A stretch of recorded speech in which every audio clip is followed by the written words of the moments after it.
காலை தென்றலில் கதிரவனோடு உலாவி வரும் இனிய அன்பு உள்ளங்கள் அனைவருக்கும் இனிய காலை வணக்கம்.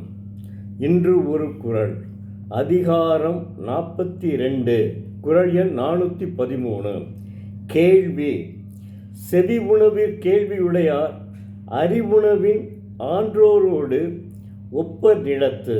தெய்வப்புலவர் திருவள்ளுவர் செவி உணவாகிய கேள்வியினை உடையார் நிலத்தின் கண்ணர் ஆயினும் ஆவி உணவினை உடைய தேவரோடு ஒப்பர் என்கிறார். குறிப்பாக விளக்கமாகவும் சொல்கிறேன். செவி உணவாகிய கேள்வியினை உடையவர் இந்நிலத்தில் வாழ்பவராயினும் வேள்வி திகிலிடும் அவியாகிய உணவை உண்ணும் தேவரோடு ஒப்பர். அதை செவிச்செல்வம் இருக்குவதிலா நம்ம காதில், அதாவது ஒருவர் பேச நல்ல சொற்பொழிவாற்றும் போது அதை நாம், இப்போ கிருபானந்த வாரியார் இருக்கிறார் என்று வைத்துக்கொள்வோம். கிருபானந்த வாரியாரினுடைய சொற்பொழிவை நாம் கேட்கும் போதும் செவி வழியாக கேட்கும்போது நமக்கு என்ன தென்படுகிறது? நம்மளை அறியாமலேயே இறை உணர்வு ஏற்படும். அதனைத்தான் தெய்வப்புலவர் திருவள்ளுவர் உணர்த்துகிறார். அடுத்து ஒரு குறள்க, அதிகாரம் 67, வினைத்திட்பம். குறள் எண் 663. கடைக்கொட்கச் செய்தக்கது ஆண்மை இடைக்கொட்கின் ஏற்றா விழுமம் தரும். தெய்வப்புலவர் திருவள்ளுவர் செய்யப்படும் வினையை முடிவின்கண் புலப்படும் வகை முன்பெல்லாம் மறைத்து செய்வதே திட்பமானது. அங்ஙனமின்றி இடையே புலப்படுமாயின் அப்புலப்பாடு செய்வானுக்கு நீங்காத இடும்பை கொடுக்கும். இடும்பையின துன்பத்தை கொடுக்கும். செய்யும், தெளிவாக சொல்கிறேன் கேளுங்கள். செய்யும் செயலையெல்லாம் மறைத்து முடிவில் வெளிப்படுமாறு செய்வதே வலிமையாகும். செய்யும்போது இடையிலே வெளிப்பட்டால் அதனால் செய்கின்றவனுக்கு நீங்காத துன்பம் வரும். எதையுமே மறைமுகமாகத்தான் செய்ய வேண்டுமே ஒழிய நமக்கு நேர தெரியுமாறு அவனுக்கு நம்ம என்ன செய்ய போகிறோம் என்பது அவனுக்கு தெரியக்கூடாது. அதனைத்தான் வலியுறுத்துகிறார். இன்று பாகிஸ்தான், இப்போது பாகிஸ்தான் தீவிரவாதிகள் நம்முடைய காஷ்மீருக்கு சென்ற நம்முடைய சுற்றுலா பயணிகளை கிட்டத்தட்ட 36 பேர் என்னமோ அவங்க கொன்று குவித்து விட்டார்கள். இப்போ மறுபடியும் அவங்கள நேற்று அழிச்சிட்டாங்க. இதைத்தான், அதை எப்படி மறைமுகமாக யாருக்குமே இதுவரையும் இராணுவம் தெரிவிக்கவில்லை. என்னடா அவங்க பாடு சும்மா இருக்காங்களே, நம்ம நினச்சிட்டு இருக்கோம் இவ்வளவோ தீவிரவாதி இவ்வளோ பேர் கொண்டிருக்காங்க, எவ்வளோ பேர் கஷ்டப்படுறாங்க, அவன் இப்படி இருக்காங்களே, சும்மா இருந்துகிட்டு இருக்காங்க, நம்ம நாடு நினச்சிக்கிட்டே இருந்தோம். நமக்கும் தெரியக்கூடாது, வெளியாகிரும். ஏன்னா நம்மளையும் ஒற்றர்கள் இருப்பாங்கல்ல, கூலிப்படையினர் நம்மளையும் இருக்காங்க. அதனால் என்ன செஞ்சோம்னா அவங்களுக்கு தெரிவித்து விட்டால் வம்பாகிவிடும். அதனால் நாம் தெரியாமல் செஞ்சு உள்ளே மறைந்து நின்று தாக்கி அவர்களை அழித்து விட்டார்கள் ஓரளவு. அப்போ இதனைத்தான் தெய்வப்புலவர் உணர்த்துகிறார். உங்களுக்கு இப்படி சொன்னால் தான் தெய்வப்புலவர் என்ன சொல்லியிருக்காருன்னு தெரியும். அதனால் தெய்வப்புலவர் சமய சார்பற்றவருங்க. முதல்ல அதை தெரிஞ்சுக்கிறங்க. முதல்ல தெய்வப்புலவர் சமண சமயர் இல்லை ஒரு தீவிர சிவபக்தர் இப்படிலாம் அவர் கிடையாது. அவர் இதை பற்றி எந்த கடவுளை பற்றியுமே அவர் பேசலைங்க. அதை நன்றாக புரிந்து கொண்டால் நிச்சயமாக, இல்லைனா விவிலியத்தில் வச்சு, லண்டனில் விவிலியத்தில் வச்சு ஏங்க போட்டுறாங்க, விவிலியத்தில் வச்சு போற்றப்படுதுங்க. இது தெய்வப்புலவர் திருக்குறள் விவிலியத்தில் வைத்து போற்றப்படுகிறது. அதை நன்றாக தெரிந்து கொள்ளுங்க.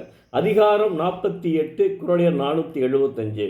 பீலிவை சாகாடும் அச்சிறும் அப்பண்டம் சால மிகுத்து பையன். அதாவது தெய்வப்புலவர் திருவள்ளுவர் மயிலிறகு ஏற்றிய வண்டியே ஆனாலும் தக்க அளவில்தான் ஏற்ற வேண்டும்.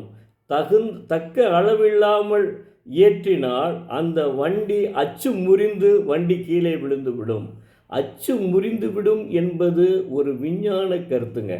அந்த 2000 ஆண்டுகளுக்கு முன்பே நம்ம தமிழ் மக்கள் அச்சு தெரிய வண்டியில் போக அச்சு விடுங்க நடுவில் போட்டு சக்கரத்தில் இதில் அது முறிஞ்சு கீழே விழுந்துட்டாங்க அந்த வண்டி அப்படின்னு மயிலில் கீழே சாஞ்சிருச்சான். அதை உதாரணமாக சொல்கிறார் பாருங்கள். இவ்வளோ அற்புதமாக சொல்லியிருக்கார். அந்த 2000 ஆண்டுகளுக்கு முன்பே நம்ம தமிழன் எல்லாம் செய்திருக்கிறான். இரும்பை தெரிஞ்சிருக்கிறான். இரும்பை வச்சு தானே செய்ய முடியும் அந்த அச்சை. அதை அடிச்சிருக்கான். அப்போவே 2000 ஆண்டுகளுக்கு முன்பே அதெல்லாம் உற்பத்தி பண்ணியிருக்காங்க என்பது தெய்வப்புலவர் திருவள்ளுவர் தெய்வப்புலவர் எழுதிய திருக்குறளை படித்தவுடன் தான் நமக்கு தெரிகிறது எல்லாம். செல்வத்துள் செல்வம் செவிச்செல்வம், அச்செல்வம் செல்வத்துள் எல்லாம் தலை. இப்போ முதல்ல ஒரு குறள் சொன்னோம் பார்த்தீங்களா, அது மாதிரி இப்போ அவர் கிருபானந்த வாரியார் பேசும்போது செல்வத்துள் செல்வம் செவிச்செல்வம் அச்செல்வம் செல்வத்துள் எல்லாம் தலை. கிருபானந்த வாரியார் பேசும்போது நான் அப்படி கேட்டுகிட்டே இருப்பேங்க.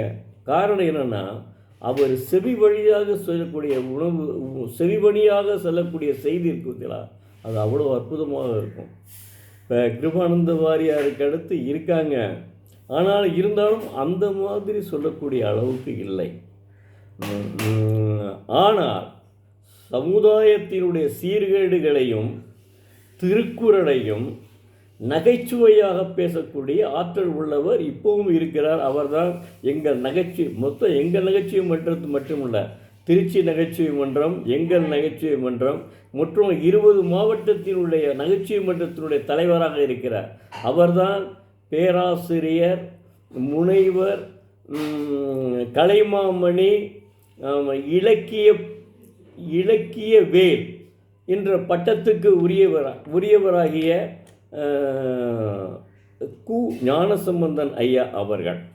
அதனால் அதுகளெல்லாம் நம்ம கேட்கும்போது நமக்கே அவரெல்லாம் பேசும்போது நான் யூடியூப்பில் கேட்கல, நம்மளை அறியாமல் யூடியூப்லேயும் கேட்டிருக்கேன், நேரடியாகவும் போய் கேட்டிருக்கேன் அவருடைய பட்டிமன்றத்தை. அப்பா அவ்வளோ அற்புதமாக பேசுகிறார். அவருடைய எல்லாத்தையுமே இதில் வாங்கி வச்சுக்கிறார். வாங்கி வச்சுக்கிட்டு அப்படியே மடமடன்னு பேசுகிறார். அதாவது மடை திறந்த வெள்ளம் போல், அப்படியே மடை திறந்த வெள்ளம் போலும் பேசுவார். அதே சமயத்தில் இடையில் சில நகைச்சுவை கருத்துக்களையும் பேசுவார். அந்த நகைச்சுவை சில பேர் சொல்லுவாங்க, அவர் என்னங்க நகைச்சுவை பேசுனா அவர் புதுசாக பேச முடியும், எத்தனை நகைச்சுவை தான் நம்ம தெரிஞ்சு கொடுக்க முடியும். அவர் பேசுனதை பேசுவார். அதனால் செல்லாக பேச மாட்டார். ஒவ்வொரு இதுக்கும் ஒரு 4-5 புது நகைச்சுவைகள் இருக்கும். நீங்கள் கேட்டு பாருங்கள். அவருடைய யூடியூப்பை தயவு செய்து எல்லாரும் கேளுங்கள். அப்போதுதான் உங்களுக்கு தெரியும். நன்றி, வணக்கம். நாளை மீண்டும் ஒரு குறள் பார்ப்போம்.